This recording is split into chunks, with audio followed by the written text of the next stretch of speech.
In Kyudo, the Japanese art of archery, mastery doesn't begin with hitting targets. It begins with learning how to stand, then how to breathe, then how to hold the bow. Before an arrow is ever released, a student might spend months just perfecting their posture. To the Western mind, this seems absurdly slow. But the masters of Kyudo understand something profound about how confidence is actually built. They know that the path to hitting impossible targets starts impossibly small. In this video, we are going to explore the research about starting small to build something big. Here's what happens in your brain when you achieve something, anything, no matter how small. You get a hit of dopamine, but not the wild, addictive dopamine of social media scrolls or sugar rushes. This is learning dopamine, the kind that literally rewires your neural pathways. Neuroscientist Wolfram Schultz spent decades studying this, and what he found was surprising. Dopamine doesn't spike when you achieve something massive. It spikes most reliably when something goes slightly better than you expected. A small win is the perfect dose. When you practice your Kyudo stance for the 100th time and finally feel that click of alignment, that's a prediction error. Your brain expected effort, it got success, dopamine floods in, the neural pathway strengthens. You're not just learning the skill, you're learning that you're someone who can learn. But there's another reason small wins work, and this one is even more fundamental. They keep your nervous system in what psychologists call a low-threat, high-clarity state. Think about the last time you tried something truly intimidating. Maybe public speaking, maybe asking someone out, maybe starting a business. What happened to your thinking? It got narrow, rigid, black and white. That's not a character flaw. That's your brain doing exactly what it evolved to do. When the nervous system perceives danger, even social or emotional danger, it enters protection mode. The prefrontal cortex dims. Creativity shuts down. You stop seeing options. This is well documented in the work of neuroscientist Lisa Feldman Barrett and in the classic Yerkes-Dodson principle. Too much arousal kills performance. But when threat is low, when you're just working on your stance, your breathing, your grip, the nervous system stays open. Cognitive flexibility increases. You can take in feedback, adjust, experiment, learn. You're not trying to survive, you're trying to improve, and that makes all the difference. Here's where it gets really interesting.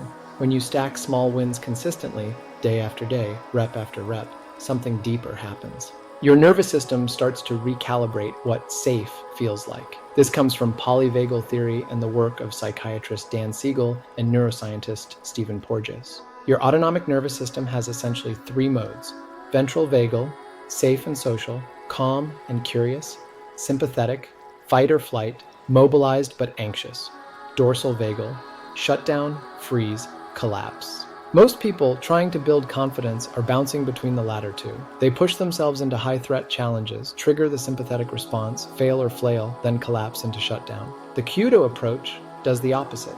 It keeps you in the ventral vagal state, the zone where your nervous system feels safe enough to stay engaged. And when you practice anything in that state, repeatedly and reliably, your system learns a new baseline. You begin to internalize. I am someone who shows up. I am someone who improves. I am someone who handles challenge. Not because you white-knuckled your way through terror, but because you trained your nervous system, one small safe rep at a time. So how does this actually look in practice? Let me walk you through the Kyudo progression, because it's one of the most elegant models of small wins I've ever seen. Step 1, Ashabumi. The stance you learn to stand, weight balanced, feet positioned, grounded, no bow, no arrow, just your body in space. You do this until it feels automatic, until your body knows what center feels like. Step 2, Dozukuri, forming the body. Now you learn to align your torso, set your hips, lift your chest, still no bow. You're teaching your skeleton where power comes from. Step 3, Yugamai, readying the bow. Now you hold the bow, you learn its weight, you practice the grip, the way your fingers wrap around it. Still no draw, no release, just the relationship between you and the tool. Step 4, Uchiokoshi, raising the bow. You lift the bow overhead. You feel the engagement through your shoulders, your spine, still no arrow. Do you see what's happening here? Each step is so small, so contained, that failure is almost impossible. And yet each step is essential. By the time a Kyudo student actually releases an arrow, they've internalized thousands of small wins. Their nervous system knows, I belong here. I can do this. The target becomes almost irrelevant.